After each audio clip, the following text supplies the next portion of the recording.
Hello friends, हम जो है यहाँ पर अपनी जो जुलाई की पीडी है उसके इम्पोर्टेंट 60 क्वेश्चंस कवर करेंगे। इससे पहले और बाद की पीडी के लिए आप जो है देख सकते हैं अपना प्लेलिस्ट में जाकर के सारा कवर कर लीजिएगा।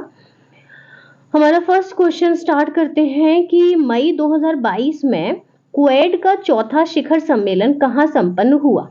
बताइए जल्दी से कि क्वेड का चौथा शिखर सम्मेलन जो है मई 2022 में कहाँ संपन्न हुआ। तो ये आपके टोक्यो में संपन्न हुआ मई 2022 में क्वेड का चौथा सम्मेलन। अगला क्वेश्चन देखेंगे, 1 मिनट। फोर्ब्स आकलन के मुताबिक 2021-22 में सर्वाधिक कमाई वाले खिलाड़ी कौन है।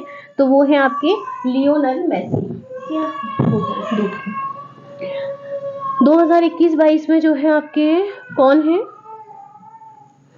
लियोनेल मेसी जो है सर्वाधिक कमाई करने वाले खिलाड़ी हैं।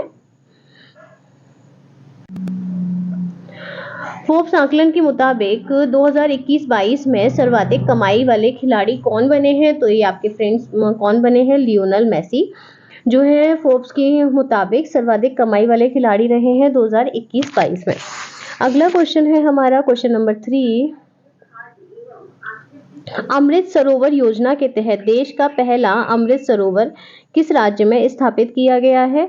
तो ये आपके यूपी में स्थापित किया गया है। अमृत सरोवर योजना के तहत देश का पहला अमृत सरोवर किस राज्य में स्थापित किया गया है, यूपी में। अगला क्वेश्चन देखेंगे कि अमृत सरोवर योजना का नोडल मंत्रालय किसे नामित किया गया है।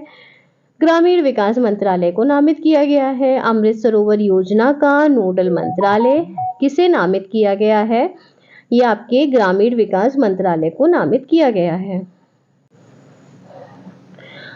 अमृत सरोवर योजना का नोडल मंत्रालय किसे नामित किया गया है, तो आपके ग्रामीण विकास मंत्रालय को नामित किया गया है। अमृत सरोवर योजना का नोडल मंत्रालय ग्रामीण विकास मंत्रालय, ठीक है।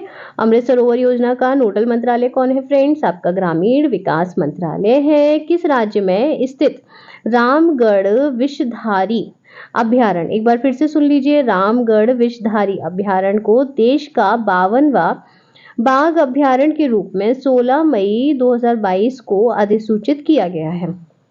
एक बार मैं फिर से क्वेश्चन पढ़ रही हूँ क्योंकि इसके काफी इंपॉर्टेंट फैक्ट्स हैं कि किस राज्य में स्थित रामगढ़ विषधारी अभ्यारण्य को देश का 52वां बाघ अभ्यारण्य के रूप में 16 मई 2022 को अधिसूचित किया गया है।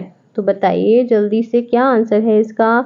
इसका आंसर है फ्रेंड्स राजस्थान। राजस्थान में है आपका रामगढ़ विषधारी अभ्यारण्य जिसे देश का 52वां टाइगर रिजर्व बाघ अभ्यारण्य सेंचुरी जो है घोषित किया गया है।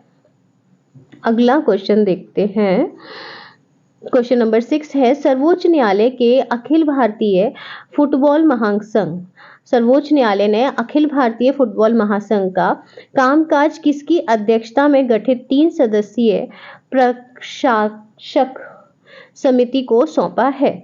तो वो आपके किसको सौंपा है, AR दवे को सौंपा है, ठीक है। सर्वोच्च न्यायालय ने अखिल भारतीय फुटबॉल महासंघ का कामकाज किसकी अध्यक्षता में गठित 3 सदस्यीय प्रशासक समिति को सौंपा है। तो AR दवे की अध्यक्षता में गठित थी 3 सदस्यीय प्रशासक समिति, इसको सौंपा गया है आपका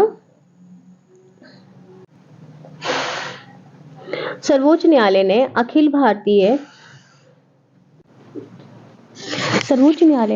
भारतीय फुटबॉल महासंघ का कामकाज किसकी अध्यक्षता में गठित 3 सदस्यीय प्रशासक समिति को सौंपा है। तो ये आपके AR दवे को सौंपा है, ठीक है। सर्वोच्च न्यायालय ने अखिल भारतीय फुटबॉल महासंघ का कामकाज किसकी अध्यक्षता में गठित 3 सदस्यीय प्रशासक समिति, तो ये AR दवे की अध्यक्षता में गठित हुई थी समिति, ठीक है। अगला देखेंगे हम, विश्व प्रेस स्वतंत्रता सूचकांक 2022 में शीर्ष पर कौन सा देश रहा है? ये आपका नॉर्वे रहा है विश्व प्रेस स्वतंत्रता सूचकांक 2022 में। कौन रहा है शीर्ष पर? आपका नॉर्वे रहा है। विश्व प्रेस स्वतंत्रता सूचकांक 2022 में भारत का स्थान क्या रहा है? तो भारत का स्थान 150 रहा है। कितना रहा है? 150 रहा है भारत का स्थान विश्व प्रेस स्वतंत्रता सूचकांक में। अगला देखेंगे हम, अगला क्वेश्चन है कि विश्व बैंक की रिपोर्ट के मुताबिक विदेशों से संप्रेषित धन प्राप्ति के मामले में 2021 में शीर्ष पर कौन सा देश है? विश्व बैंक की रिपोर्ट के मुताबिक विदेशों से संप्रेषित धन प्राप्ति के मामले में 2021 में शीर्ष पर कौन सा देश रहा है? फ्रेंड्स, ये भारत रहा है और ये हमेशा रहता है। इसका जो है इंडिया बहुत टाइम से इसमें नंबर 1 चल रहा है और इसको इंग्लिश में रेमिटेंस बोला जाता है। तो रेमिटेंस में इंडिया जो है नंबर 1 है। विश्व बैंक की रिपोर्ट के मुताबिक भारत में विदेशों से संप्रेषित धन प्राप्ति 2021 में कितना रहा है? तो ये आपका रहा है 89.4 अरब डॉलर।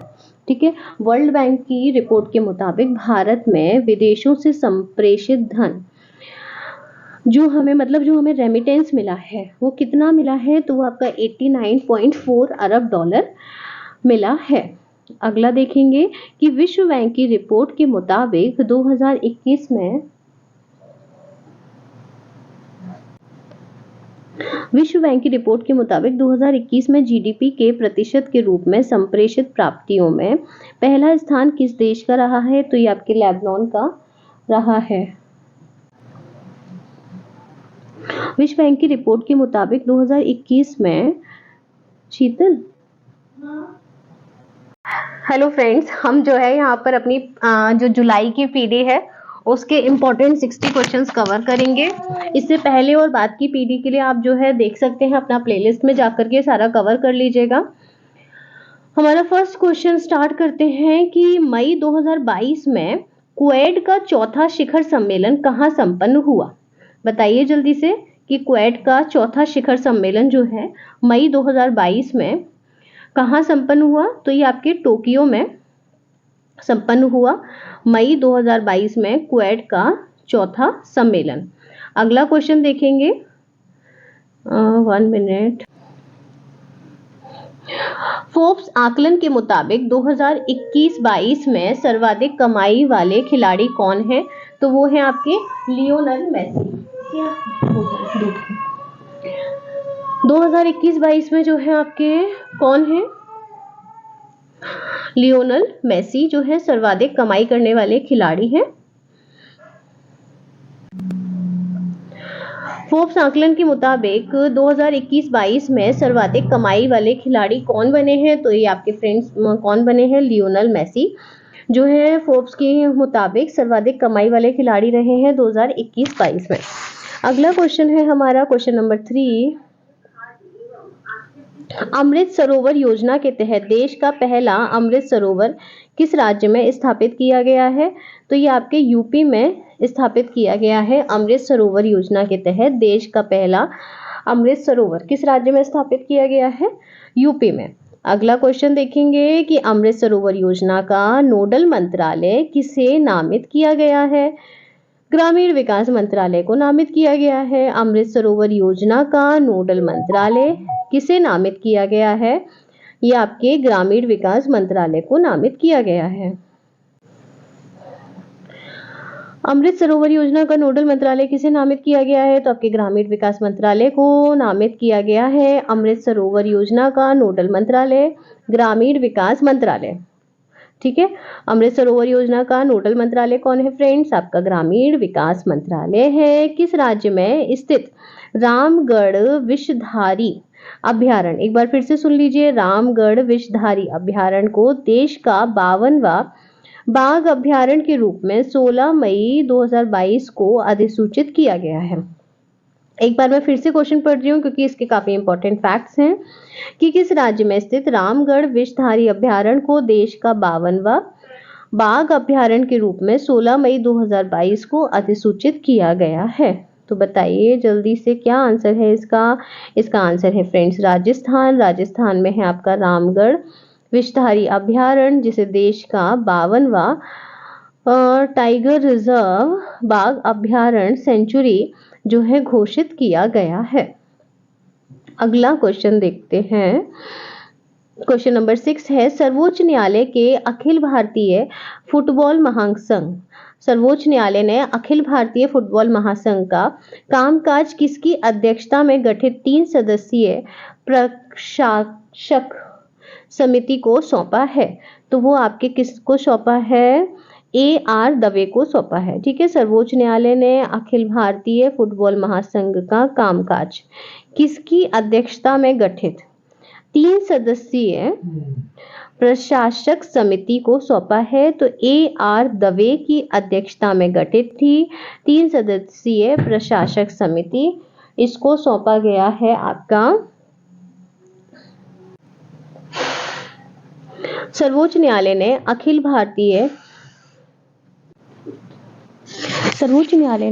भारतीय फुटबॉल महासंघ का कामकाज किसकी अध्यक्षता में गठित 3 सदस्यीय प्रशासक समिति को सौंपा है? तो ये आपके AR दवे को सौंपा है। ठीक है, सर्वोच्च न्यायालय ने अखिल भारतीय फुटबॉल महासंघ का कामकाज किसकी अध्यक्षता में गठित 3 सदस्यीय प्रशासक समिति, तो ये AR दवे की अध्यक्षता में गठित हुई थी समिति। ठीक है, अगला देखेंगे हम। विश्व प्रेस स्वतंत्रता सूचकांक 2022 में शीर्ष पर कौन सा देश रहा है? ये आपका नॉर्वे रहा है विश्व प्रेस स्वतंत्रता सूचकांक 2022 में। कौन रहा है शीर्ष पर? आपका नॉर्वे रहा है। विश्व प्रेस स्वतंत्रता सूचकांक 2022 में भारत का स्थान क्या रहा है? तो भारत का स्थान 150 रहा है। कितना रहा है? 150 रहा है भारत का स्थान विश्व प्रेस स्वतंत्रता सूचकांक में।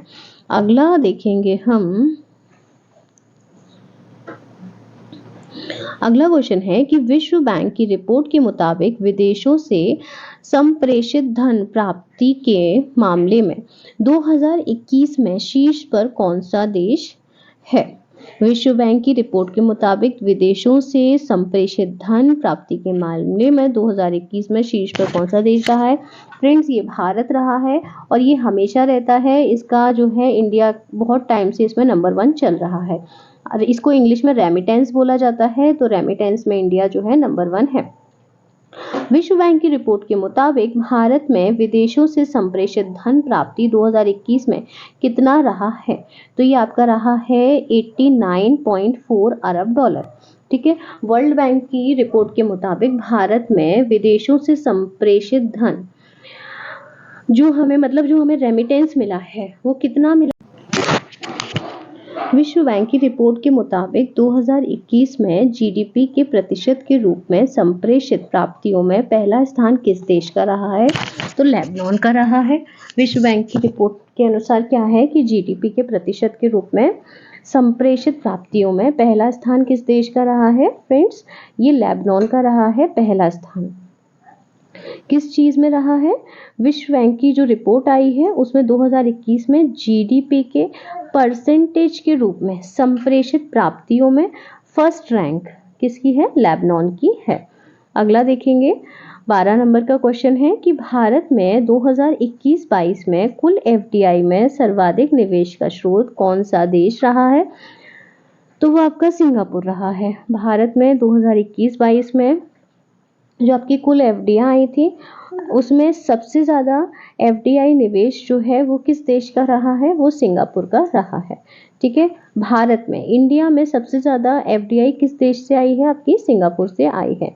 भारत में 2021-22 में कुल FDI में सर्वाधिक किस क्षेत्र में हुआ है? कंप्यूटर सॉफ्टवेयर और हार्डवेयर में जो है इन्वेस्टमेंट हुआ है FDI का मैक्सिमम 2021-22 में इंडिया में। भारत में 2021-22 में सर्वाधिक FDI किस राज्य और केंद्र शासित प्रदेश में हुआ है? तो कर्नाटक में।